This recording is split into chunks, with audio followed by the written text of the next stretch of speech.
Okay, so this lecture is going to look at some of the developments after the end of Alfred's reign, looking in particular at some of his successors and how they're able to continue expanding territorially, but also sort of putting into place the administrative sort of building blocks that are going to be in place throughout the rest of the period for medieval England. This is kind of a crappy map, but it's surprisingly hard to find a map of what things look like in 1000. But hopefully you can kind of get a sense of how they're eventually able to unify most of that territory. So particularly Wessex, East Anglia, Mercia, and Northumbria under the control of the monarchs of England. So in terms of territorial expansion, we've been sort of tracking these developments sort of king by king and their contributions. As I'll talk about, one of the things that's important to know is this is not sort of a uniform, straightforward, organized expansion that just sort of moves forward as time progresses. There's a lot of sort of backward, sort of forward and back. They make some gains, they lose some things. It ends up being a fairly straight line of succession, but that in a lot of instances is more due to just sort of chance than anything else. So there doesn't seem to be an established pattern of inheritance yet. So for example, when Alfred dies, his son Edward takes over, but there is sort of a challenge to his control by his cousin. So Alfred's older brother's son, and he actually has a fair amount of support. It just happens that the cousin dies shortly after, and so he doesn't really manage to make significant sort of inroads into Edward's control of the kingdom. So this is sort of the rest of the House of Wessex, Alfred's descendants. And so we'll talk about Edward and his sister Ethelfled. And then we'll also talk in particular about Ethelred and then eventually Edward at the very bottom of the map. So this, I think, this is an illuminated genealogy of the kings of England, and I think this is a great sort of visual representation of how things sort of evolve. So that's Alfred in the middle, and you see Edward on the left and Ethelfled on the right. Ethelfled is Edward's sister. She's married to the king of Mercia as a way to sort of forge an alliance with Mercia, and it seems as if under Alfred's rule, Mercia is subject to Wessex. It's not quite clear what Mercia's status is after Alfred's death and Edward's succession, but we do know that Edward then is king in Wessex from 899 until 924, and then Ethelfled is queen of Mercia. Her husband dies in 911, and she continues to kind of rule solo. So she's extremely active, and there's one version of the Anglo-Saxon Chronicle that really sort of details a lot of her activities. So she worked in tandem with Edward to sort of expand the frontiers of their two kingdoms, establish control, and in 910, the combined forces of Mercia and Wessex actually had a resounding victory at Tettenhall. Several Viking kings were killed. Many of the sort of leaders of the Viking forces were destroyed at that battle, and that really sort of solidified their control of the territories they inherited from Alfred. Ethelfled dies in 918, and she does leave a daughter who Edward disinherits. It's not quite clear what her expectations were, but she does not succeed her mother as queen, and then Edward assumes direct control of Mercia. He then dies in 924, and upon his death, Wessex and Mercia are divided between his children, and it's not quite sure what the rationale is for that. But in any case, it doesn't last for very long because the one who inherited Mercia dies, and then the one who inherited Wessex extends control over both. I'm trying to not give you too many names because all these Ethel names I know are really confusing. We do know that by 927, Edward's successors had managed to control Northumbria. It was sort of a piecemeal, initially diplomatic overtures through marriage, but then through conquest, driving out sort of the Scandinavian contenders. This means they controlled the key city of York, which is going to remain sort of heavily Scandinavian influenced moving forward, but at least they had sort of some nominal control over it. Another large victory, significant victory, was the Battle of Brunanburh in 937. And this was a victory over sort of a combined force of Scandinavians from Dublin, Scotland, and some Britons.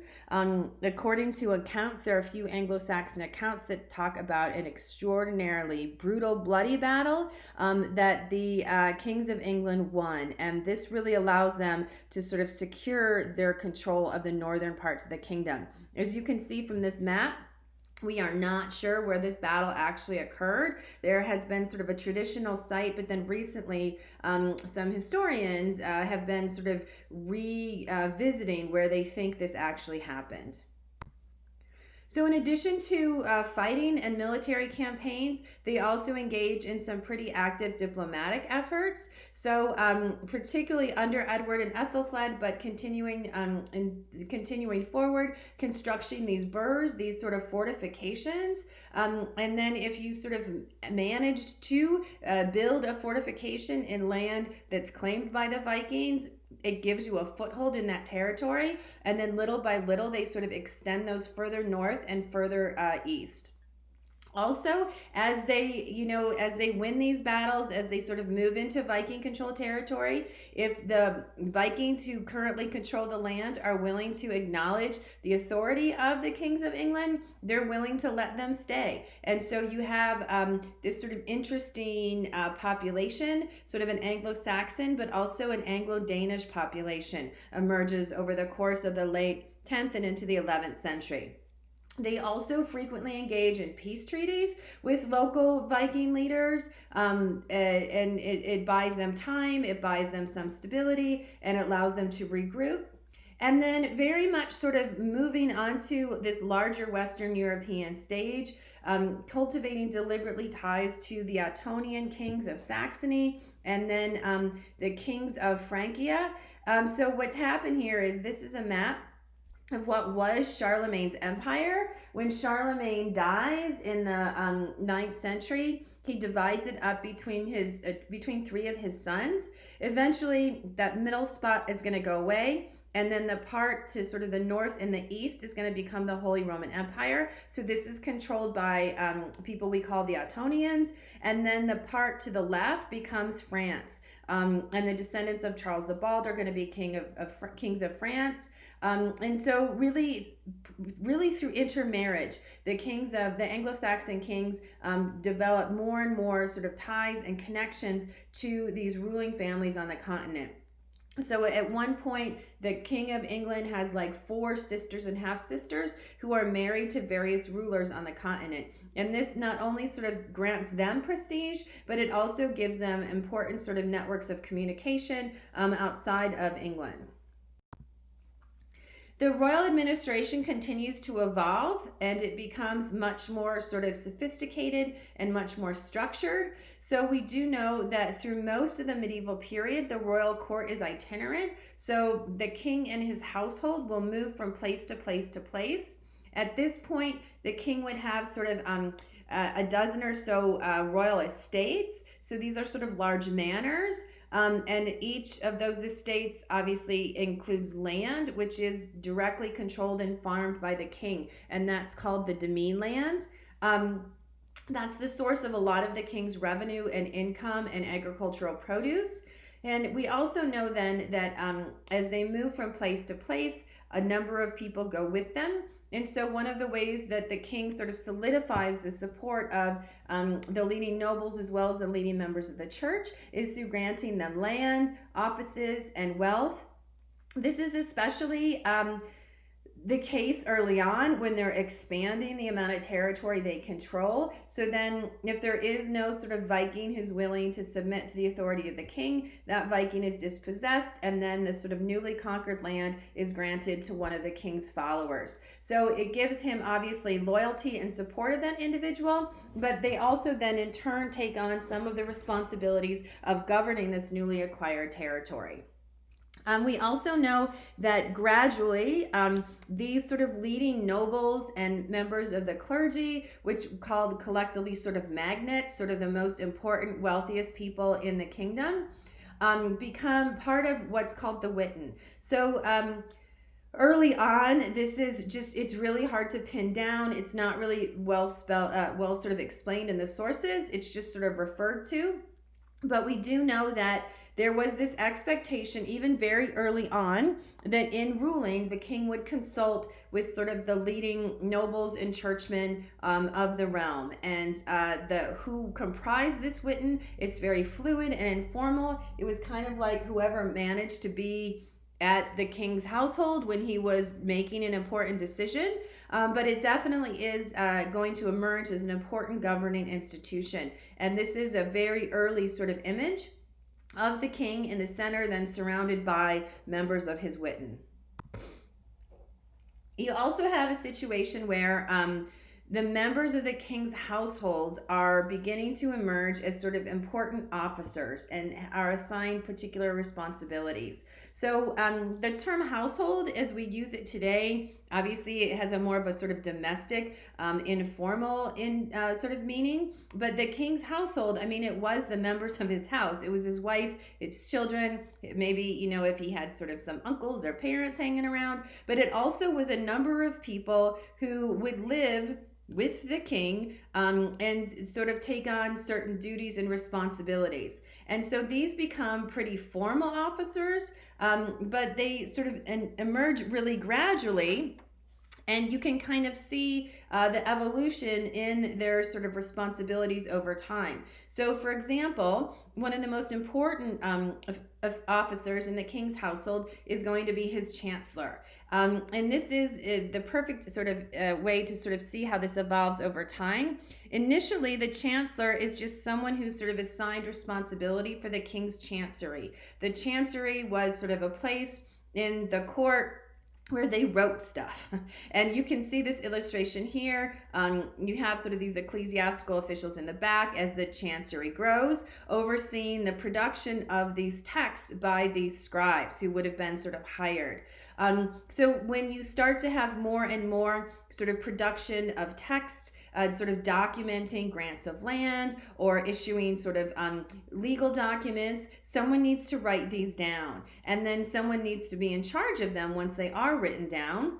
And so this becomes the responsibility of the chancellor. And especially for really key documents that are issued in the name of the king, you need someone to authenticate them. And so the chancellor would have the king's great seal as sort of a sign that he was delegated this authority by the king. The chamberlain, so chamber, French for room. The chamberlain was the guy who kind of initially just sort of assisted the king in his sort of private rooms.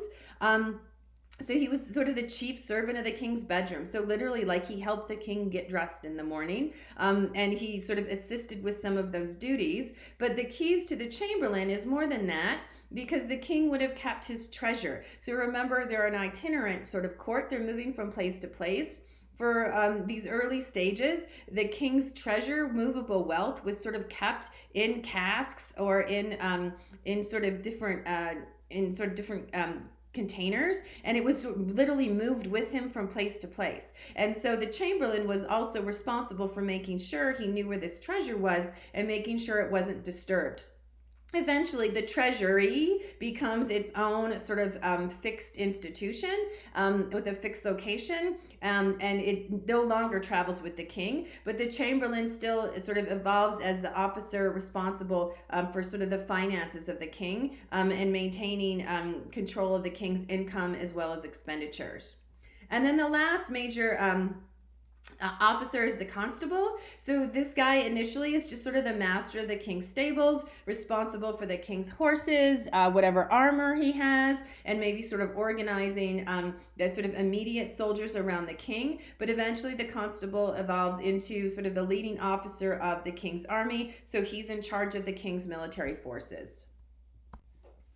So as this administration expands, we see a continuation of legal developments. So moving us towards sort of English common law.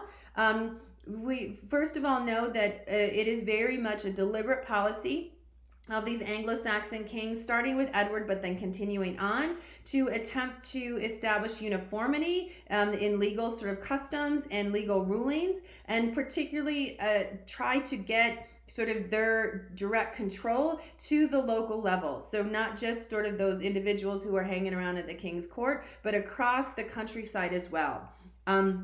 In part, this relates directly to an increase in the production of legal texts, in particular writs. So we're going to hear a lot more about writs moving forward. A writ is essentially a royal command. It's a written royal command. They're usually pretty short, succinct, and direct. They're written in English and they're sealed, and a lot of them just have to do with sort of day-to-day government.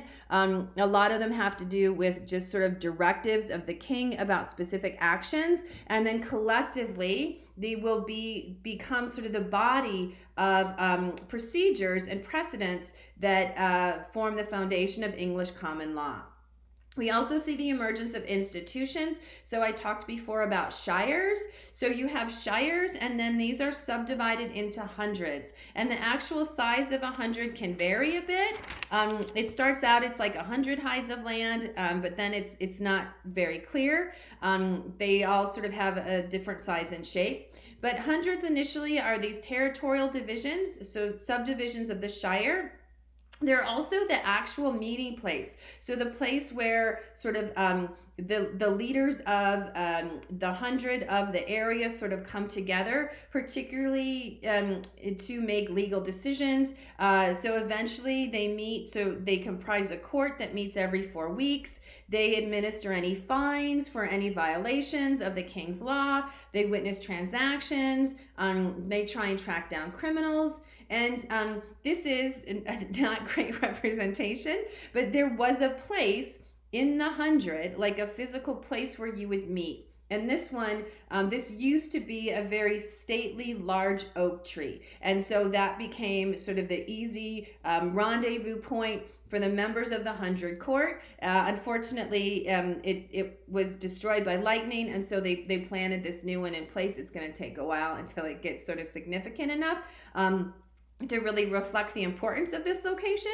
But this sort of gives you an indication of sort of the multiple meanings that 100 court took. You also have law codes that are sort of issued by the king to govern behavior. We know that early Anglo-Saxon laws are pretty punitive. In their attempt to control and limit crime, they practiced a lot of corporal punishment. So one of the big challenges for archaeologists when they come across burials where people clearly died from violence was this a battle, or was this punishment because of royal justice? And one of the main ways you can tell is if the corpse was in fact decapitated, because that's how they would punish criminals. So theft was a really significant crime, and the punishment for theft, if it was a significant enough good that was stolen, was actually the death penalty. So trying to track down thieves, also overseeing the function of the ordeal, which was still really used to determine innocence or guilt until sort of justice evolves past that idea of sort of divine intervention. Also minting coins, making sure that only the king had the right to mint coins, or individuals who the king had sort of granted minting rights to. They also did things like they oversaw the purchasing of livestock, any sort of disputes about boundaries, and just sort of trying to make sure that the local communities ran smoothly. The king was also really active in sort of the cultivation of religious life, and we do see these Anglo-Saxon kings really sort of taking on this role of overseeing the church, their responsibility for sort of the spiritual welfare of their community. That this, in addition to sort of their function as a warrior, they're also sort of peacemakers. In part because of all the instability resulting from the early Viking invasions, we see a decline in monastic life. A lot of communities that were destroyed by the Vikings are never rebuilt. You also just have sort of this decline of nobles who are supporting these religious communities. And so once things sort of restabilize, we start to see the royal family once again becoming really active in promoting religious communities. It's very common for female members of the royal family to become a nun and eventually rise to the office of abbess, which is actually a quite powerful office. And this is the time when there's monastic reform sort of emanating from Rome, sort of Benedictine reform, this attempt to sort of take monastic life and give it a little bit more structure and more regulation. And so in a lot of these foundations, you don't have sort of monks, you just have clerics, which is sort of a lesser degree of commitment. And so they remove them and they replace them with monks, or the clerics agree to become monks. This also helps them sort of develop that connection to Rome, to the Pope, and Benedictine reform is spreading across the continent as well. So a number of sort of leading churchmen are sort of sent from France to England to sort of spearhead this reform. As you have this sort of re-emergence of sort of important members of the church, they assist the king in his administration. And then the kings sort of show their sort of gratitude, their support through grants of land, through grants of wealth to help these members of the church really establish themselves and establish these communities.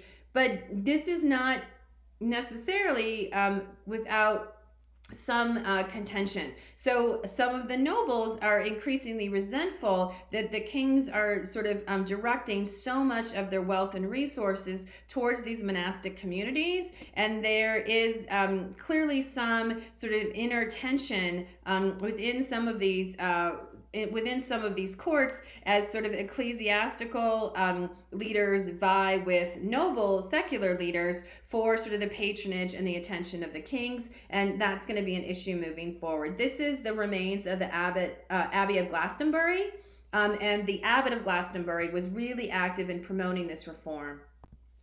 So then by the time we get to 973, we can sort of call this officially now a Kingdom of England. Again, this expansion is by no means uniform. It's sort of 3 steps forward, 4 steps back, but gradually over the course of time, they manage to either drive out these sort of Scandinavian leaders or force these Scandinavian leaders to acknowledge their authority. And this is not by any means sort of this large orchestrated campaign of expansion. It's really sort of this combination of conquest, of chance, taking advantage of different situations. And in 973, the reason why that becomes sort of this pivotal moment is King Edgar and his queen Ethelfrith are crowned and anointed in the city of Bath. They sort of resurrect some of these Roman rituals with the coronation and the anointing, which means you have the approval not only of the secular arm of the community, but also their spiritual arm of the community. This is Edgar sort of being received by sort of the divine representatives here of Jesus. And we know that in the coronation, Edgar is referenced as above all the kings of Britain. So really sort of establishing that authority across at least that part of the island, not Wales, not Scotland, but that whole central part for the first time.